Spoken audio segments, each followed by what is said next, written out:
Tim Kennedy.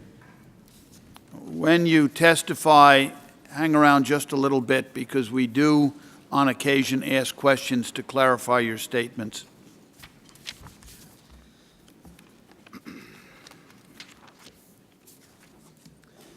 Good morning.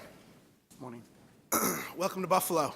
Thank you, everyone, for being here, so attentive.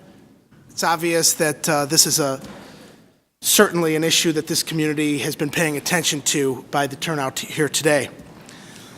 I'll start with a simple message in response to your recently proposed legislative maps.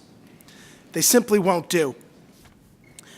The district drawing pen shouldn't be in the hands, excuse me. The district drawing pen should be in the hands of an independent commission that will abide by the state constitution and take politics out of the process. When we all ran for election in 2010, most of us said we wanted an independent panel to take over redistricting duties before the 2012 election cycle. In fact, more than 85% of the state Senate signed a pledge to do so. I was new to the Senate, but with 85% of legislators pledging support, I thought we'd quickly get to work and the job would be done on independent redistricting.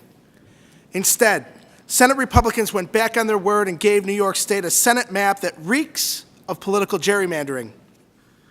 Rather than making compactness, contiguity, and communities of interest the guiding principles of the redistricting process, it appears the maps have been manipulated and carefully plotted to produce districts with the goals of maintaining power and safeguarding vulnerable incumbents.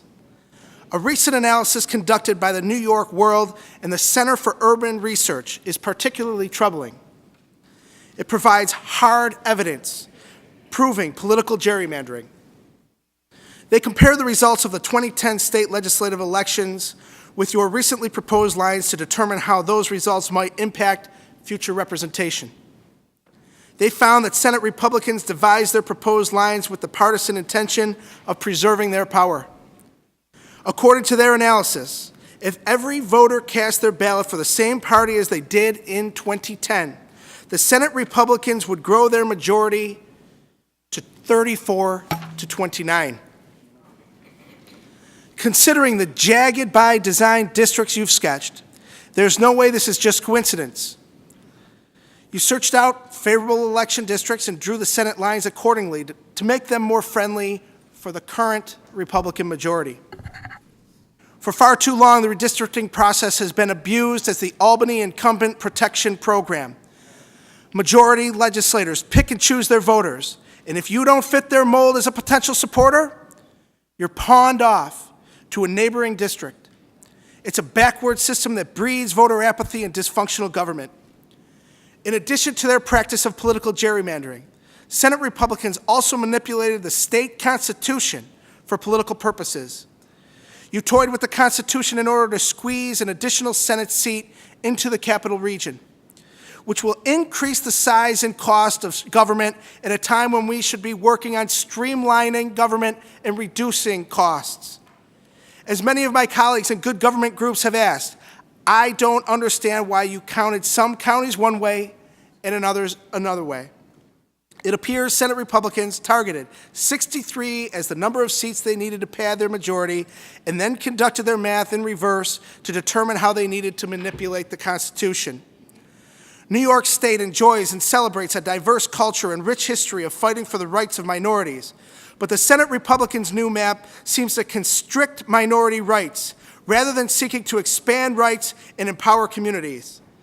The proposed map demonstrates the practice of cracking minority communities among several Senate districts to drown any attempt to gain political voice. We see it in the town of Hempstead.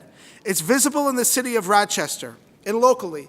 In Western New York, I think it's telling that the 60th Senate district, under this new remap plan, would see its demographic makeup shift from 54% white and 37% African American to 85% white and 5% African American. To me, this demographic shift indicates a disinterest from the Senate Republicans to represent the needs of Buffalo's minority communities. I will say this, regardless of how the process plays out, I will continue to be a representative for all of Western New York. Although I feel any partisan drawn line should be vetoed, I would welcome more of the city of Buffalo to the district I represent so that I can give residents in the city a voice in Albany. City neighborhoods are often referred to as underserved. They need an effective representation in the Senate, and I would be proud to fight for these neighborhoods. But I am not much concerned with how I am personally impacted by the newly proposed map. I'm far more concerned with this flawed process, its gerrymandered product, and how it impacts hardworking New Yorkers who deserve a government that works for them, not for political incumbents. You can make claims that you drew the lines in accordance with the Constitution, as well as democratic and population shift, but New Yorkers aren't buying it.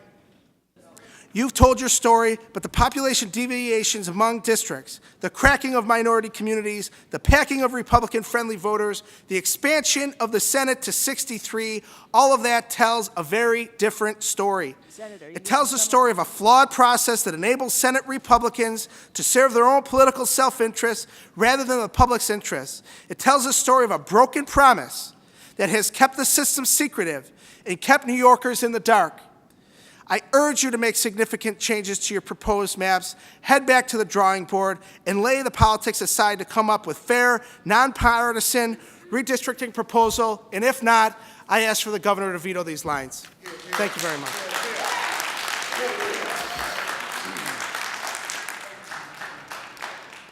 Senator Kennedy, Yes, sir. do you wish to answer any questions? I'd be pleased to. Senator Kennedy, did you vote this year for an independent redistricting measure that came before the Senate? No independent redistricting commission was put before the Senate for the 2012 redistricting lines. What was put before the Senate, I didn't ask you that question, Senator. you asked me if I voted for an independent commission to be put forward for 2022. For that, I believe it was nothing more than a disguise of independent redistricting. What we're calling for is independent redistricting, a commission to be put in place for this year, not to push it off for another decade. Senator, that's very well and good, but there is also a significant amount of legal opinion, including opinions from the New York City Bar Association in a report issued in the middle of this decade past, that a constitutional amendment is the one sure way to establish independent redistricting. And I asked you if you voted for it. You did. The Senate passed it. And I think that, for the record, should be stated.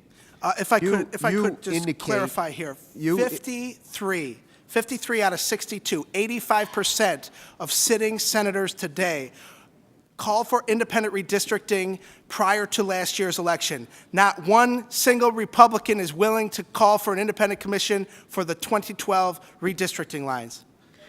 Well, Senator, I don't know if that is accurate. Just because you say it is not a fact, and I think your performance is noted, and that I want to ask questions of you based on statements you've made. Sure. And I'd appreciate if you continued to focus on the facts. You say that the Constitution was manipulated, and that's quite a charge. Mm-hmm. What section of the Constitution are you alleging was manipulated by anyone? It's a great question.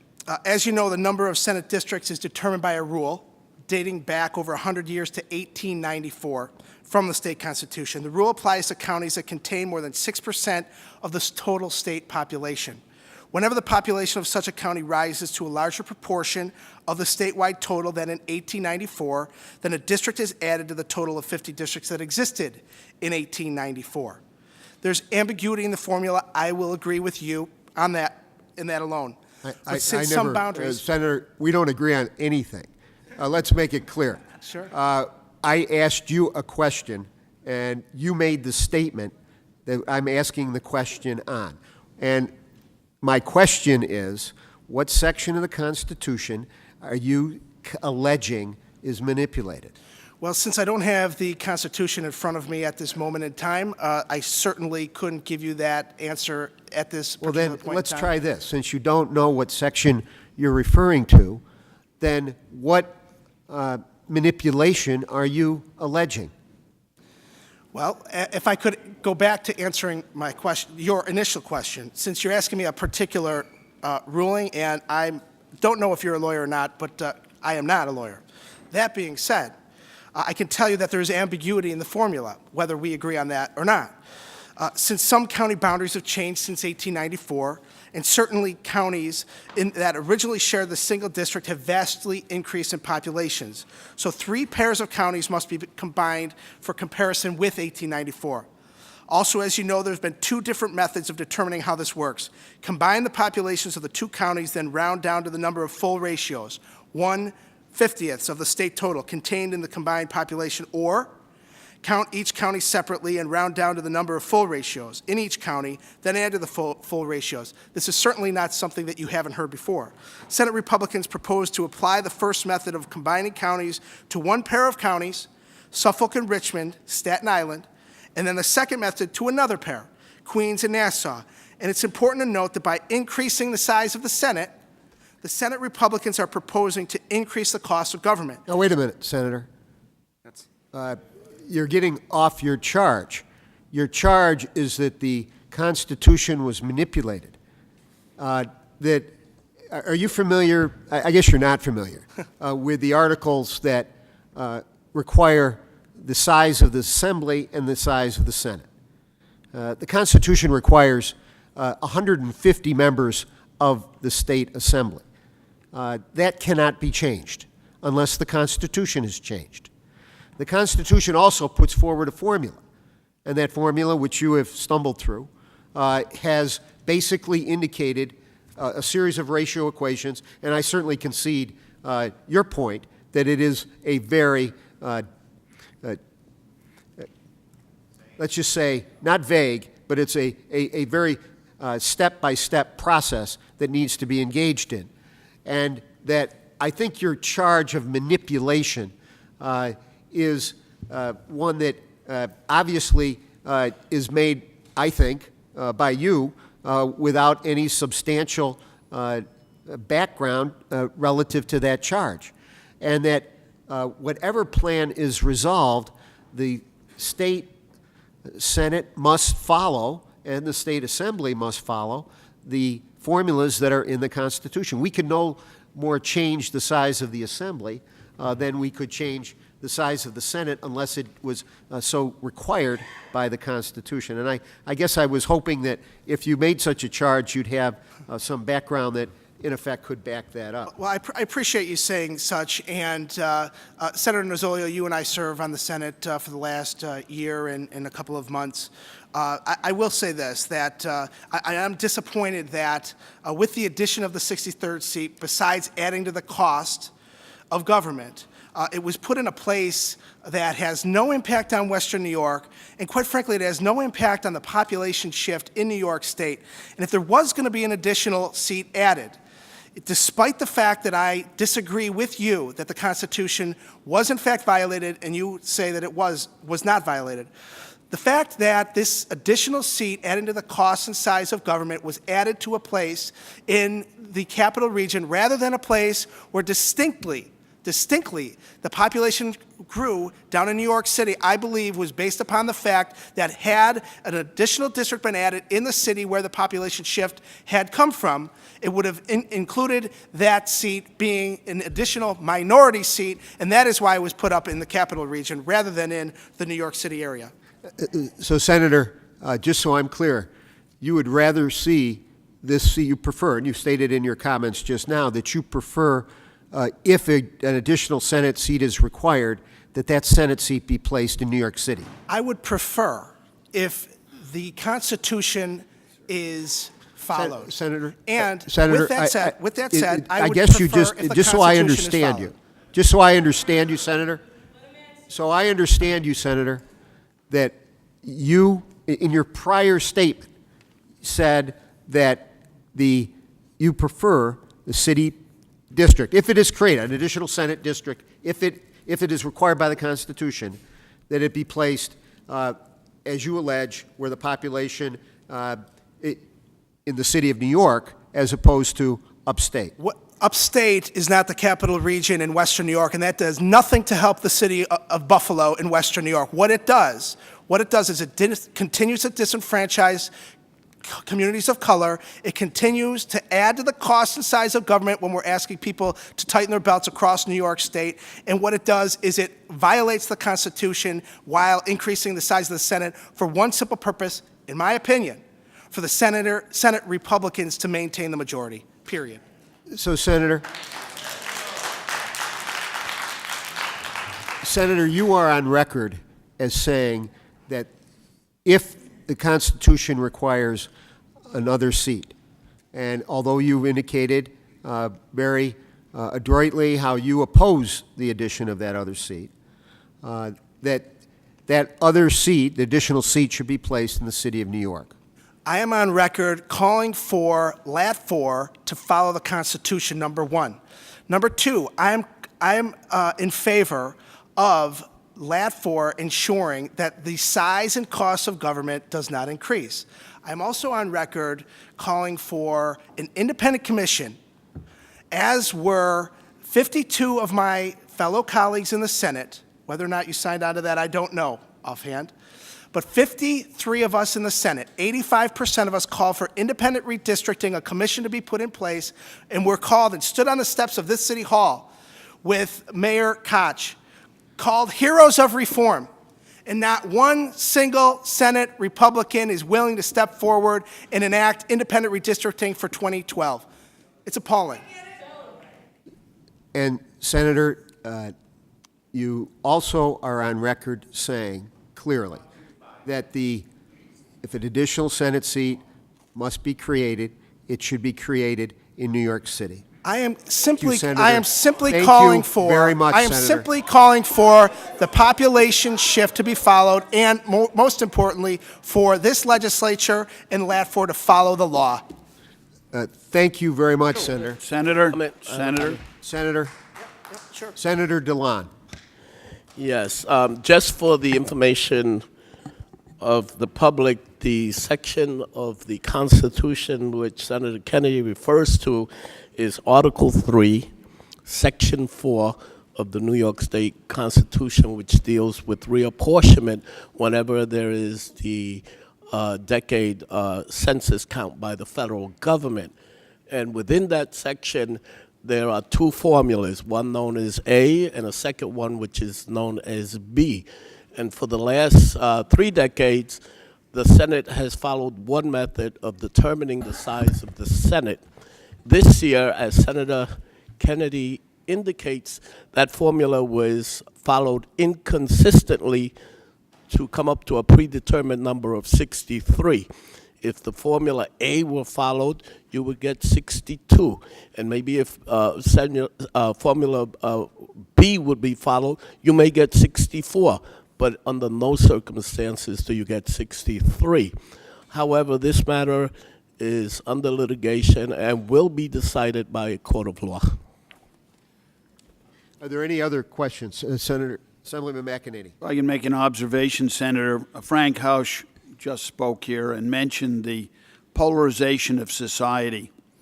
And Mayor Koch, I did not take his pledge, and I never take a pledge on legislation that I've never seen, because there's always unforeseen circumstances. We saw that in a hydrofracking bill that the Senate passed and went home, and then we realized it was so badly written that it would have eliminated the hydrofracking, which is different from the controversial type that's been functioning rather well since 1947.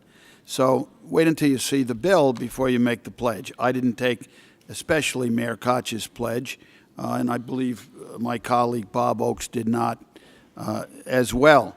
But the thing about Mayor Koch is he referred to anybody who who promised that they'd go along with his pledge. And I remember his comments on upstate. By the way, I'm in Albany. It is upstate. I remember his comments on upstate, which were rather derogatory. So I wasn't overly impressed with his ideas. But I also thought that when we have disagreements among ourselves, and this is a bipartisan committee, 2/3 of which are elected, there's an element of respect and politeness for the other side. Anyone who didn't go on Mayor Koch's pledge was referred to as an enemy of the people, with expensive ads going against them in their campaigns. And when they signed on to Shelley Silver's bill that was put in at the request of the governor that wanted an independent committee, then they were listed as heroes of the people. That kind of extreme language, I think, does not help the body politic in its deliberations. So I would avoid particularly that kind of language or subsidizing people with that kind of language. It's a little complicated. I happen to be a sponsor of independent redistricting. The governor failed in convincing the Senate that that committee that he suggested was not 2/3 one party, his party, and 1/3 the other party. And throughout the course of a 6-month legislative session, the governor never offered some kind of amelioration, some kind of change to that bill to make it acceptable to the Senate majority, to say that it was not a partisan bill. This group, which, by the way, is weeks ahead of schedule from prior decades, as far as the state legislature is concerned, and months ahead of congressional redistricting compared to the past, nonetheless stalled off meetings until the end of session, waiting to see if a compromise could be offered that would be acceptable to all parties. So we have a disagreement, but it's a technicality. It doesn't make people enemies of the people any more than the opposite makes them heroes of the people. And as far as Fox News and Glenn Beck and some of these extremists in our society, we have them on both sides. I just don't buy either side of that. And that's how, personally, I viewed Mayor Koch's opinions. That's pretty extreme language. Certainly, and I appreciate you saying so, Assemblyman. I know that you've been in Albany and have made a reputation as being someone that stands up for the people of your district and the people of the state of New York. I certainly appreciate your service to the public good. That being said, 53 out of 62 senators, just a year and maybe 4 or 5 months ago, signed on and called for publicly an independent redistricting commission to be put in place for the redrawing of the districts for this year. Following that, now they happen to be, by former Mayor Koch, he could call them whatever they want, heroes of reform, enemies of reform. That was his doing. That being said, the day the Republicans regained the majority in the Senate, there was not one single Republican who signed on to independent redistricting, not one, that stood out publicly as they did prior to the election and called for independent redistricting for 2012, for a commission to be put in place. Everyone went away quietly. They all hoped this would go away under the radar screen. And I think by the showing you see here today, this is not going away quietly, and it is not under the radar screen. And I am one of those people that signed on to the pledge, and although I might have only been in the Senate for the last 13 months and 16 days, I also recognize that Albany works. If there's a will, there's a way. And in Albany, if we want to get something done, if we want to establish an independent commission, and we want it done this year, it will be done. But the will needs to be there, and I don't see the will there from the Senate Republicans.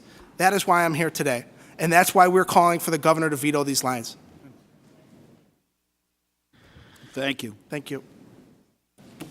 Thank you.